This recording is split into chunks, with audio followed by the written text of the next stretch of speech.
Si tu as un moustique qui est venu hier soir et qui t'a piqué, ça te gratouille, raté! Dans un monde parfait, ça n'arrive pas un truc pareil. Si Dieu est parfait, il crée un monde parfait.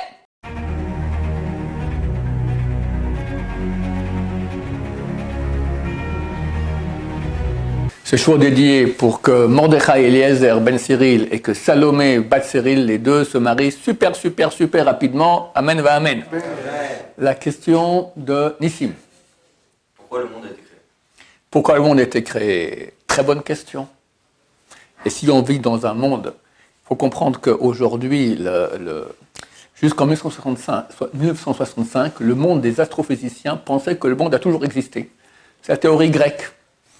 Et des grands astrophysiciens juifs non pratiquants, bien sûr, sont allés montrer à Einstein que du point de vue des chiffres, c'est impossible. Il y a eu un début. Il n'a pas voulu l'accepter. Le type est revenu 2 ans plus tard et dit « Vous m'agacez ».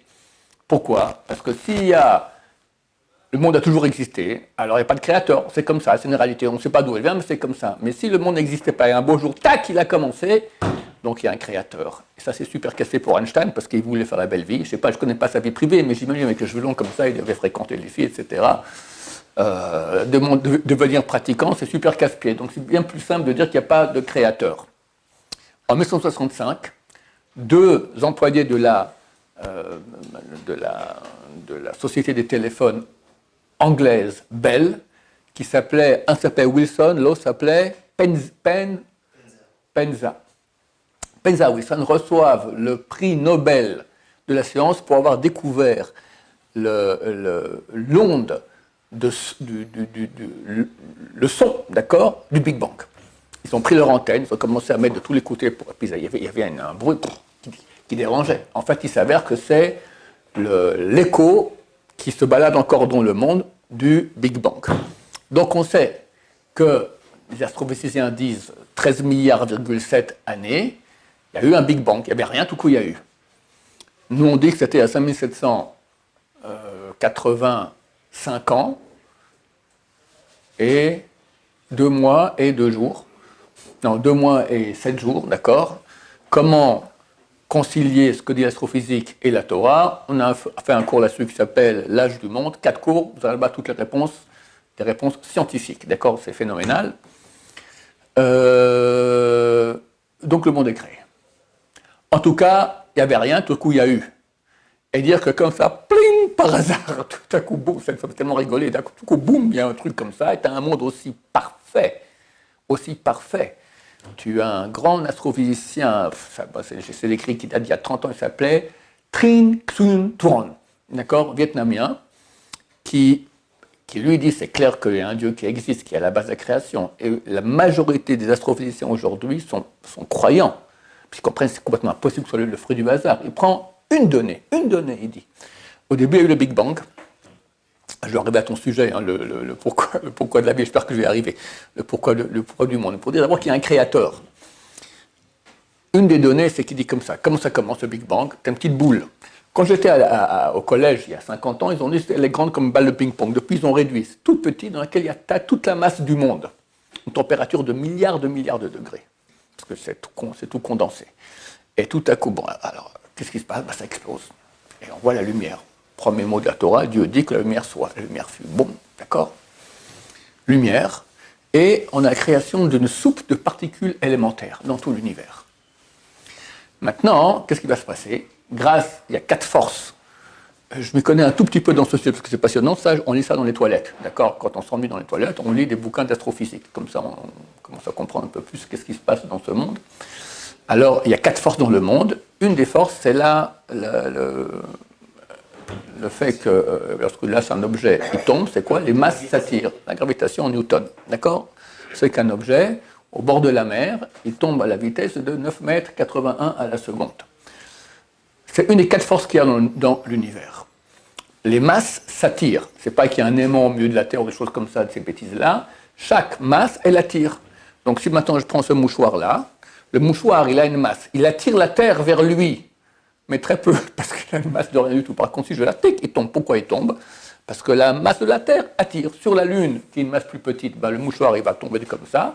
Et sur Jupiter, il va tomber comme une tonne. Les femmes qui sont un peu lourdes, c'est bien d'aller se peser sur la Lune. Elles pèseront beaucoup moins, d'accord? Parce qu'elles sont moins attirées par la masse de la Lune. Donc on a une soupe de particules élémentaires, et grâce à cette force d'attraction, elles vont s'attirer l'une à l'autre, elles vont former des molécules. Et les molécules elles vont former des atomes. Et les atomes vont former des molécules, les molécules un peu plus grosses, etc., les étoiles, etc., et le monde est créé ainsi. Tring-Swinton explique qu'il fallait que cette soupe de particules élémentaires ne soit pas trop dense. Parce que si elle est trop dense, alors les particules se rapprochent ensemble, et à la fin, on aura un big crunch. Tu as un big bang et un big crunch. Tout se remet ensemble, c'est terminé en une seule boule. Il ne fallait pas non plus que la soupe de particules élémentaires soit trop éloignée, trop diluée. Parce que dans ce cas-là, on serait resté à l'état de particules élémentaires. Tu en as une ici, tu en as à 10 000 km une autre, ça ne fait rien du tout, on ne peut pas se rapprocher, et ça reste comme ça. Il fallait exactement le bon dosage, que ce soit ni trop dense, ni trop dilué. Il dit, ce dosage est extrêmement précis. Précis comme quoi? Comme la précision qu'il faudrait pour quelqu'un qui tire à l'arc pour toucher une cible qui fasse 1 cm de côté de grandeur. Quelqu'un fait du tir à l'arc ici? Tu mets ta cible à 1 mètre de ton arc, tu tires, bon, tu risques de toucher vraiment la cible qui fait 1 cm de côté. Tu la mets à 10 mètres, ta cible est déjà beaucoup plus dure. À 100 mètres, carrément impossible. Tring-Swinton dit qu'il faudrait une précision pour arriver à ce dosage entre de particules élémentaires qui ne soient pas trop diluées et pas trop denses, comme la précision qu'il faudrait pour un archer qui se trouve à un bout du monde et qui envoie une flèche à l'autre bout du monde, 13,7 milliards d'années-lumière. Et du premier coup, il touche une cible qui fait 1 cm de côté. C'est impossible. C'est impossible. C'est une chance sur des milliards de milliards de milliards de milliards de milliards de milliards de milliards. C'est impossible. Vas-y, tire maintenant d'ici sur la Lune. La Lune se trouve à 1 seconde lumière de la Terre. Le Soleil à 8 minutes. On te parle de 13,7 milliards années-lumière qu'on ne peut même pas imaginer. On connaît le chiffre, mais personne ne peut l'imaginer. C'est inimaginable, c'est tellement grand. C'est gigantesque. C'est le monde. Ça, c'est un détail. Après, il y a même encore d'autres détails. C'est clair, il y a un créateur. Donc, le monde est créé. S'il est créé, la question se pose. Dieu, comme ça, pour rien, ping, il crée un monde aussi parfait avec le fleuron de tout le monde. C'est l'être humain. Le fleuron de l'être humain, c'est le peuple juif. Le fleuron du peuple juif, c'est les Bnei Torah, les étudiants de Torah. Pour rien, il y a une raison. C'est ta question. La raison est très simple. Dieu est bon. Il est parfait. Et ça fait partie de la perfection d'être bon. Étant donné qu'il est bon, il veut octroyer le bien. Donc il crée un monde pour octroyer le bien. Et il crée ce monde. Et nous, quand on voit le monde, qu'est-ce qu'on dit à Dieu? Franchement, un coup dans l'eau, hein? Raté.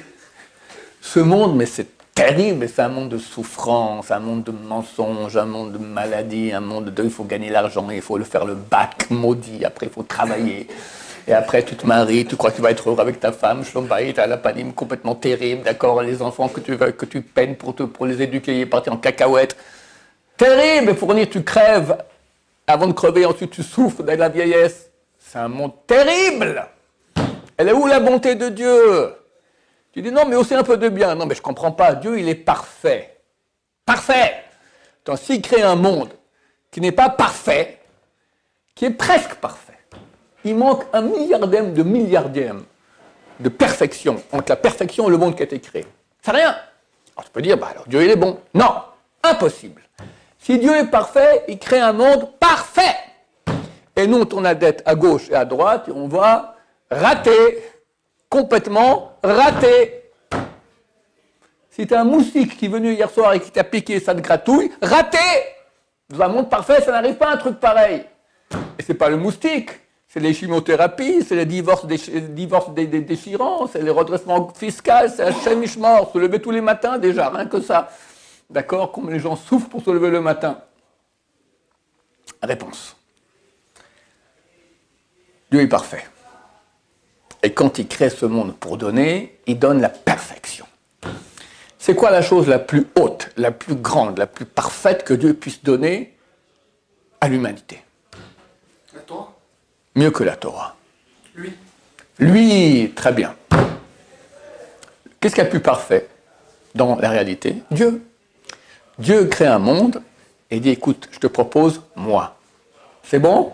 Il n'y a pas mieux, hein? C'est mieux que tout ce que tu peux imaginer. Ok. Alors, on n'est pas beaucoup avancé, parce que le monde, franchement, il n'est pas génial. Alors, c'est quoi que Dieu offre lui? C'est quoi lui? On ne sait pas. Qui est Dieu? On ne sait pas. On sait qu'il est un, on sait qu'il est omnipotent, on sait qu'il est infini, qu'il est partout.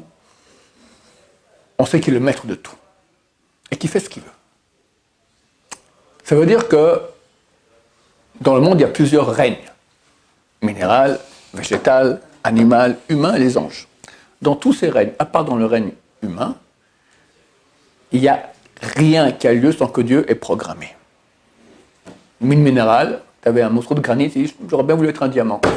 Bah, t'es granit, tu es, granit, tu resteras. Une herbe voulait devenir rose. Une belle rose, d'accord? Bah, il reste une herbe. Le chien, est-ce qu'il a un libre arbitre? On peut croire, il n'a aucun libre arbitre. Il y a sa nature. La nature des animaux, elle est très simple. Fuir la souffrance, rechercher les plaisirs. À peu près comme 99% de la population mondiale, d'accord? Fuir la souffrance, rechercher le plaisir. Donc, si tu vois maintenant, tu proposes un bel os à un chien avec un gourdin, lui, il regarde le gourdin, il regarde le non-os. Alors, ça dépend. Si c'est un chien gâté du 16e arrondissement qui sort de chez le coiffeur, rien qu'il voit le gourdin, il tombe dans les pommes, d'accord? Il ne touche pas le non-os. Tant pis, j'ai au moins un non-os aussi bon que cela chez moi à la maison. Mais si c'est un chien, un bulldog qui sort du Bronx, d'accord? Et pour avoir une petite arête de poisson, il doit se bagarrer avec d'autres chiens. Quand il voit ce nonos, il tombe dans les pommes. Il dit, bah, des coups de gourdin, j'en ai toute ma vie. Donc il va faire un choix entre souffrance et plaisir. Et ce qui sera le plus fort, c'est comme ça qu'il va choisir. Comme nous. Le matin, tu dois te lever. Alors, si tu n'arrives pas à l'heure, tu as le directeur, tu as le Rav Shaya, il va te regarder le traviole, d'accord? Et tu ne sais pas quoi faire. Alors, tu restes le maximum de temps pour voir comment tu peux rester encore un peu au lit après. D'accord? Tout ça, c'est un choix en souffrance et plaisir. Ça, c'est les animaux. Donc, ils ont en fait aucun libre choix, c'est leur nature qui décide. Nous aussi, très souvent, on agit par la nature. Quelqu'un, il va au bistrot et il choisit à la carte. Il va choisir en fonction de quoi? De ses goûts, du prix, la frime qu'il veut faire peut-être, d'accord? Il a invité sa fiancée, il va la jouer super riche alors qu'il n'a pas un sou. Tout cela, ce sont des arguments naturels. Il n'y a pas de choix. Lui, il va regarder où il y a le moins de souffrance pour le gain le plus grand. C'est comme plaisir et souffrance. Et il va choisir en fonction de sa nature. Ou même, il n'a pas tout ce que je dis. Il doit choisir entre jus d'orange et jus de pomme. Il ne choisit pas du tout. C'est sa nature qui préfère le jus de pomme que le jus d'orange. Si le jus d'orange a l'air très bon, mais il y a un problème de cache-route. Le jus de pomme, il n'y a pas de problème de cache-route. Mais il a très envie du jus d'orange, le problème de cache-route, il est minime. Là, il y aura un choix déjà. On va en parler tout de suite. Les anges non plus, ils n'ont pas le choix, pour dire que dans tous les règnes. L'être humain, il a un libre arbitre. Dieu va lui donner la Torah. Il dit, moi, je veux maintenant que tu pratiques les lois de ma Torah. Il va donner une nature, qu'on appelle Yetzerara, le mauvais penchant, contraire aux ordres de la Torah. Il faut donner l'argent, t'es avare. Il faut être bon, t'es énervé. Il faut prier à Dieu, ça te casse les pieds. D'accord? Il faut lire la Torah, tu aimerais bien aller boire un pot avec les copains. D'accord? Tu as des mitzvot sans cesse, des ordonnances qui sont contraires à notre nature. Et là, tu as un libre arbitre. Donc, contrairement au règne minéral, végétal, animal et les anges, qui sont que des robots, ils n'ont aucun libre arbitre, rien. C'est quoi un robot? C'est rien, ça n'existe pas. On ne peut pas dire que ça est. Par contre, l'être humain, il est. Pourquoi? Parce qu'il peut choisir. Et en soi, il ressemble à Dieu. C'est ça le cadeau que Dieu va donner à l'être humain. Dieu, on ne sait pas ce qu'il est, mais on sait qu'il est. C'est ça son nom. Son nom, c'est Yud Ke Vav Ke, c'est la contraction de trois mots. Haya Hovev Yeh, celui qui était est et sera. L'être suprême. Il va dire, je vais te donner maintenant aussi, toi aussi tu vas être. Et pas seulement être dans la mesure où tu peux choisir. Donc tu existes et tu choisis. C'est un robot, tu n'existes pas, c'est rien. Mais tu choisis. Mais quand tu vas choisir de faire ma volonté, tu vas devenir divin. Quand on fait un acte qu'on appelle mitzvah, on reçoit des parties divines. Mitzvah, c'est composé de 4 lettres. Mem, Tzadik, Vav, He. Les 2 dernières lettres Vav, He sont les 2 dernières lettres du nom de Dieu. Yud, Ke, Vav, Ke. Les 2 premières lettres du mot mitzvah sont Mem, Tzadik, sont en Atbash. C'est quoi le Atbash? Atbash, c'est un alphabet mystique, tu dis la Kabbalah, d'accord? Le Aleph, première lettre de l'alphabet, correspond au Taf dernière. Bet, deuxième lettre, correspond au Shin, avant-dernière. Gimel, Resh, Dalet, Kouf, etc. Les lettres, même Sadik, les 2 premières lettres du mot mitzvah, sont en Atbash, les lettres Yud et puis Hei, qui sont les 2 premières lettres du nom de Dieu. Quand tu fais une mitzvah, tu crées une réalité qui s'appelle Yud Ke Vav Ke, qui était et sera infinie, divine. Et tu reçois ça. Un point tel, que la Gemara, dans traité Bava Batra, page 75b, dit, à dire Rabbi Yochanan, à la fin des temps, les tzadikim seront appelés au nom de Dieu. Tu vois un tzadik, tu l'appelles Dieu. Elohim, Shakai, Yudke Vavke, Kel. Il y a un type qui a fait ça il y a 2000 ans, il a mal fini sur une croix, il faut faire attention, d'accord? Ils m'ont écrit d'ailleurs. Ils m'ont écrit, vous voyez, donc c'est normal. Mais non, mais mon cher ami, je dis à la fin des temps, pas il y a 2000 ans. Tu seras divin, tu deviens un être divin. Et un beau jour, t'enlèves ton habit de peau et tu es réuni Dieu en tant qu'être qui est et qui est d'amplitude divine. Alors le cadeau, il est divin ou pas? Il est parfait? Complètement parfait. Mais, pour être, il faut choisir. Pour choisir, il faut un choix. Pour qu'il y ait un choix, il faut créer le bien, la parole de Dieu, et l'antithèse, le mal, le mensonge. Maintenant, on pourrait croire que si Dieu était vraiment parfait, alors il aurait créé 50% de bien, de vérité, et 50% de mal et de mensonge. Mais ça ne marche pas comme ça. Pourquoi? Parce que la vérité est bien plus attirante que le mensonge. La vérité, elle est vraie, elle est réelle. Le mensonge, c'est rien. Le mensonge, c'est rien. Alors, qu'est-ce qu'il fait Dieu? Il crée un tout petit peu de vérité, on va dire un millième, je pense, le peuple juif avec sa Torah, et 999 millièmes de mensonges. Et tu vois le monde entier qui va dans le mensonge. Faire de l'argent, kiffer, les filles, le Club Med, tatati, tatata, tatata. Surtout pas de « oulala, Dieu, tu me saoules avec ces histoires-là, laisse-moi tranquille. » D'accord? Et c'est déjà Dieu, des fausses religions qui sont énormes. Prends l'islam, prends la chrétienté, ça a ravagé le monde entier. Le peuple juif, c'est un peuple de rien du tout. Mais il y a une vérité là. Et tous les autres, ils n'ont aucune preuve de vérité. Donc dès lors, lorsque tu devras choisir, c'est un choix, un vrai choix, même si tu te dis, tiens, il y a la vérité ici, mais tout le monde fait le contraire, tu as l'air idiot. Quelqu'un, voilà, il en parle dans ses études, il vient à la yeshiva étudier la Torah. Mais t'es malade. Moi, je me souviens, quand j'étais ici en Israël, j'ai commencé à faire tchouva ici, j'avais entre 18 ans et 21 ans, on va dire, mes familles israéliennes. Je suis allé d'abord étudier un peu de philo à la fac. Ils m'ont dit, mais à quoi ça sert? Puis après, je fais tchouva. Alors là, complètement terminé. Je lui ai dit, tu vas à la yeshiva, t'es un nul, t'as pas fait d'argent. Le monde vit comme ça. Il faut faire de l'argent, il faut réussir, ça veut dire avoir de l'argent. Mais non, on ne dit pas du tout. Réussir signifie être. Être! Et être d'amplitude divine. Ça, c'est réussir sa vie. Avec ou sans argent, d'accord. Il y a besoin, on va travailler pour avoir de l'argent, mais ce n'est pas le but. Donc, il y a beaucoup de mensonges pour peu de vérité, ce qui fait qu'on a un monde plein de mensonges, donc plein de mal. Et Dieu nous veut créer ce monde dans sa perfection totale pour nous permettre d'être d'amplitude divine. Très bientôt, et même un peu plus tôt que cela, Mashiach viendra, tout le mal va être éradiqué, et il n'y aura plus que la présence divine que tout le monde verra, mais il n'y aura plus de libre arbitre. C'est maintenant qu'on peut être. Dès qu'il y a dévoilement du Mashiach, Dieu se dévoile, c'est comme la mort. C'est-à-dire, il n'y a plus de mal, le mal est éradiqué, tu n'as plus de libre arbitre, tu n'as plus de mérite. Mais ça sera très bien, on va kiffer. C'est comme quelqu'un qui kiffe au paradis, mais il ne peut plus agir. Donc nous, on va encore agir, mais on n'aura pas de libre arbitre, ou très peu, parce qu'on n'aura plus les tentations du mal. Voilà, en cela, je crois qu'on a expliqué le pourquoi et le comment de la création du monde avec tout. Attends, il faut comprendre qu'à la base, Dieu ne voulait pas un monde aussi mauvais que cela. Il a créé le premier homme, le vendredi de la création. Et le premier homme, il est devenu opérationnel environ à la 6e heure de la création du jour. Il restait encore 6 heures à tenir jusqu'à Shabbat. S'il tenait bon, il avait déjà la tête dans la divinité. S'il tenait bon, Shabbat, tout le corps passait dans la divinité, le monde était terminé, un bonheur fantastique avec les enfants, tout ça au paradis. Et il a péché. Et il a péché. En péchant, on est arrivé dans ce monde terrible. Quand il a péché, il a fait tomber toutes les parties de son âme dans la mort et a donné vie à la mort. Et ça a créé beaucoup de morts vivants. Les morts vivants, c'est tous les grands ennemis d'Israël. Hitler, Torquemada, Staline, Bachar el-Assad, d'accord, etc., etc. Tout le mal qu'il y a dans le monde. Donc Dieu a créé Dieu a créé un mal qui était petit. Le premier homme, pourquoi il a péché? Pas simplement comme ça, allez, on va goûter le fruit, ça a l'air bon. Il a fait un calcul, il a dit, aujourd'hui, si je tiens bon, alors je vais gagner, mais je vais gagner peu. Parce que j'avais peu de libre arbitre. Je veux agrandir mon taux de libre arbitre, comme ça j'aurai plus de mérite. Comment je vais faire? Je vais pécher. Et quand il a péché, le Yetzer-Hara, le mauvais penchant, le serpent c'est rien, c'est écrit que le côté négatif est rentré dans le serpent, d'accord, est venu le tenter. Maintenant, quand il a mangé du fruit de la connaissance du bien et du mal, le mal est rentré en lui. Le mal était extérieur au premier homme, donc facilement, il pouvait le vaincre facilement.